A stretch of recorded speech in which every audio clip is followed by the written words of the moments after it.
నమస్తే. నేను మీ జర్నలిస్ట్ వసంత్. ఈరోజు తెలంగాణ ప్రభుత్వం మరొక కొత్త పథకాన్ని తీసుకొచ్చింది.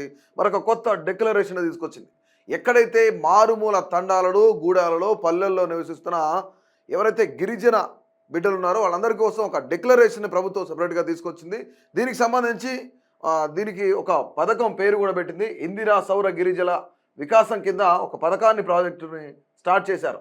ఇది ముఖ్యంగా మనం చూస్తున్నట్లయితే దీని ఉద్దేశం ఏంటి అసలు ఈ యొక్క ఇందిరా సౌర గిరిజల వికాసంలో అసలు ఏముంది అనేది కూడా మనం చూసే ప్రయత్నం చేద్దాం. ఇక్కడ ఈ యొక్క ఏదైతే నల్లమల డిక్లరేషన్కి సంబంధించి ఆ డిక్లరేషన్లో ఈ యొక్క పథకం ప్రారంభించారు. ఆ పథకానికి సంబంధించి 12,600 కోట్ల రూపాయల వ్యయంతో కూడిన ఈ పథకాన్ని స్టార్ట్ చేసింది తెలంగాణ ప్రభుత్వం. సౌరశక్తితో కూడిన నీటిపారుదల సౌకర్యాలను అందించడం దీని యొక్క ముఖ్య ఉద్దేశం.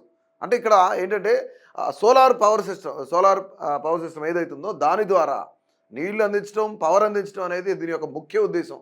అలాగే 2.1 లక్షల మంది గిరిజన రైతులకు సాధికారత కల్పించడం. అంటే దీని మొత్తం వ్యయం మనం ఒకసారి చూసుకున్నట్లయితే 12,600 కోట్ల రూపాయలు ఈ యొక్క ముఖ్యంగా దీని యొక్క ముఖ్య ఉద్దేశం.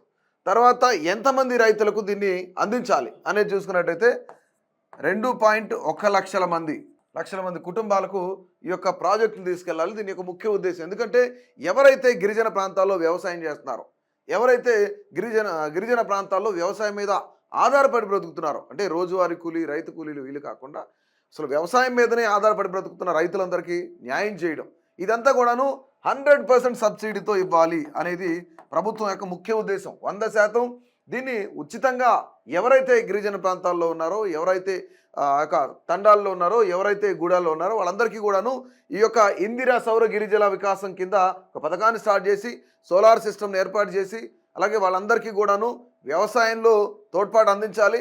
ముందుగా రానున్న రోజుల్లో దీని యొక్క ముఖ్య ఉద్దేశం ఏంటంటే అదే రైతుల దగ్గర నుంచి ఎవరైతే వ్యవసాయం చేసుకుంటూ సోలార్ పవర్ని ఉత్పత్తి చేస్తున్నారో ఆ రైతుల దగ్గర నుంచి ప్రభుత్వం కూడా విద్యుత్ కొనుగోలు చేసే స్థాయికి వాళ్ళని తీసుకెళ్ళాలి అని చెప్పేసి ప్రభుత్వం కంకణం కట్టుకుని ఈ యొక్క నల్లమల డిక్లరేషన్ కూడా స్టార్ట్ చేసింది. మరి ముఖ్యంగా ఇక్కడ మనం చూస్తున్నట్లయితే 2.1 లక్షల మంది గిరిజన రైతులకు సాధికారత కల్పించడం మరియు రాబోయే 5 సంవత్సరాల్లో 6 లక్షల ఎకరాలు అటవీ రికార్డులు. ముందు మనం చూసుకున్నట్లయితే ఇక్కడ 6 లక్షల ఎకరాల్లో ఈ యొక్క మొత్తం అంటే అక్కడ నల్లమల ప్రాంతంలో ఫారెస్ట్ ఏరియాలో దాదాపుగా వ్యవసాయం చేసుకునే వాళ్ళు ఎవరైతే ఉన్నారో గోండు కానీ, గిరిజన కానీ, అటవీ ప్రాంతం కానీ ఈ యొక్క ప్రాంతాల్లో తండాలలో, గూడాల్లో నివసిస్తూ 6,70,000 అంటే దాదాపుగా 6 లక్షలు అనుకోండి, 6 లక్షల పైనే ఉంది. వీటన్నిటిలో కూడాను ఈ యొక్క సోలార్ పవర్ సిస్టమ్ని ఏర్పాటు చేయాలి. అలాగే సోలార్ పవర్ మోటార్లు ఏవైతున్నాయో, ఆ యొక్క పంప్ సెట్లు ఏవైతున్నాయో వాటన్నింటినీ కూడాను ప్రభుత్వం వీళ్ళందరికీ అందించే ప్రయత్నం చేయాలి. 5 ఏళ్లలో ఇది పూర్తిగా ఉచితంగా 100% సబ్సిడీతో ఆ యొక్క ప్రజలకు అందించి వాళ్ళ దగ్గర నుంచి విద్యుత్తును ఉత్పత్తి చేసి దాన్ని ప్రభుత్వం కొనుగోలు చేయాలని చెప్పేసి ఒక నిర్ణయం తీసుకుంది. ఇక ఈ పథకం 2025-26లో ప్రారంభమైంది. అంటే రీసెంట్గా సోమవారం రోజున ముఖ్యమంత్రి రేవంత్ రెడ్డి చేతుల మీద ఈ యొక్క పథకాన్ని కూడా ప్రారంభించారు. దీని యొక్క ముఖ్య ఉద్దేశం కూడా మనం ఇప్పుడు చూసుకున్నట్లయితే వాళ్ళందరినీ కూడాను వ్యవసాయం వైపు మళ్లించాలి. అలాగే వాళ్ళందరి దగ్గర నుంచి విద్యుత్ కొనుగోలు చేయాలి. వాళ్ళందరూ విద్యుత్ ఉత్పత్తి చేసే విధంగా వాళ్ళని తయారు చేయాలి. మహిళలకు ఎస్పెషల్లీ వాళ్ళకి ఒక హక్కును కూడా కల్పించారనమాట. 2029-30 వరకు కూడాను సంతృప్త పద్ధతిలో అంటే దాదాపుగా 100% కూడా సబ్సిడీనే ఇవ్వాలి అని చెప్పేసి చెప్తున్నారు. అంటే దీనికి సంబంధించి ఒక యూనిట్కి అయ్యే ఖర్చు మనం చూసినట్లయితే 6 లక్షల రూపాయలు 6 లక్షలు అవుతుంది. 6 లక్షలు దాదాపు ఒక యూనిట్కి వచ్చేసి 6 లక్షలు అవుతుందన్నమాట.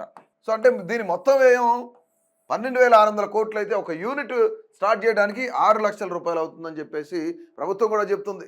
ఇక రాష్ట్ర ప్రభుత్వం ఇప్పటి వరకు మనం చూసుకున్నట్లయితే దాదాపుగా 6,70,000 ఎకరాలలో 6,70,000 ఎకరాల్లో ఈ యొక్క సోలార్ పవర్ ఏదైతుందో దాన్ని వాళ్ళు పూర్తిగా స్టార్ట్ చేయాలని చెప్పేసి అంటే గతం నుంచి చూసుకున్నట్లయితే ఎప్పుడు పోడు భూముల వ్యవసాయం కానీ పోడు భూముల పోరాటం కానీ ఇవన్నీ జరిగినాయి. అదే సమయంలో గిరిజనులు ఏ విధంగా ఇబ్బంది పడ్డారో ఈ యొక్క డిక్లరేషన్లో కూడా సీఎం రేవంత్ రెడ్డి కూడాను ఆ డిక్లరేషన్కి సంబంధించి పోడు భూముల వ్యవసాయం విషయంలో కానీ, పోడు భూముల పట్టాల విషయంలో కానీ ఏ విధంగా కాంగ్రెస్ ప్రభుత్వం వాళ్ళందరికీ పట్టాలు అందజేసింది, ఏ విధంగా గిరిజనులందరూ ఇబ్బంది పడ్డారు, వాళ్ళ ఇబ్బందులు చూసిన తర్వాత నాటి ముఖ్యమంత్రి వైఎస్ రాజశేఖర రెడ్డి చేతుల మీదుగా పోడు భూముల పట్టాలు రైతులందరికీ ఇవ్వడం. సో ఇదే దిశగా వాళ్ళందరినీ కూడాను యజమానులు చేయడం. ఇక ఇదే ప్రాసెస్లో 6,70,000 ఎకరాల్లో ఈ యొక్క ఏదైతే ఇందిరా సౌర గిరిజల వికాసం ఉందో ఆ ప్రాజెక్టు పూర్తిగా అక్కడ స్టార్ట్ చేయాలి. వాళ్ళందరికీ 100% సబ్సిడీ ఇవ్వాలి. ప్రతి ఒక్కళ్ళ దగ్గర నుంచి దాదాపుగా 1000 యూనిట్ల విద్యుత్తును ఉత్పత్తి చేస్తే దాని దగ్గర నుంచి అంటే రైతులు వాడుకోగా అక్కడి నుంచి మళ్ళీ ప్రభుత్వమే కొనుగోలు చేస్తుందని చెప్పేసి కూడా ఈ యొక్క నల్లమల డిక్లరేషన్లో సీఎం రేవంత్ రెడ్డి చెప్పడం కూడా జరిగింది. మరీ ముఖ్యంగా అక్కడ ఉచితంగా వాళ్ళకి పంపు సెట్లు ఇవ్వడం, అంటే ఏదైతే వాళ్ళందరూ వ్యవసాయానికి ఉపయోగపడే పంపు సెట్లు ఉన్నాయో ఆ పంపు సెట్లన్నింటినీ కూడాను ప్రభుత్వమే 100% ఇస్తుందని చెప్పేసి సీఎం రేవంత్ రెడ్డి కూడాను ఈ యొక్క నల్లమల డిక్లరేషన్లో ఆయన మాట ఇవ్వడం కూడా జరిగింది. సో ఓవరాల్గా ప్రభుత్వం తీసుకున్న ఈ నల్లమల డిక్లరేషన్కి సంబంధించి ఏదైతే ఇందిరా సౌర గిరిజల వికాసం పథకం ఉందో ఈ పథకం నిజంగా ఇప్పటికైనా గిరిజనులందరికీ మంచి చేస్తుందని చెప్పేసి గూడాలలో తండాలలో నివసిస్తున్న గిరిపుత్రులందరూ కూడా భావిస్తున్న పరిస్థితి. సో ప్రతి ఒక్కరు కూడా ఈ యొక్క నల్లమల డిక్లరేషన్ గురించి మీ యొక్క అభిప్రాయాన్ని తప్పకుండా తెలియజేయండి.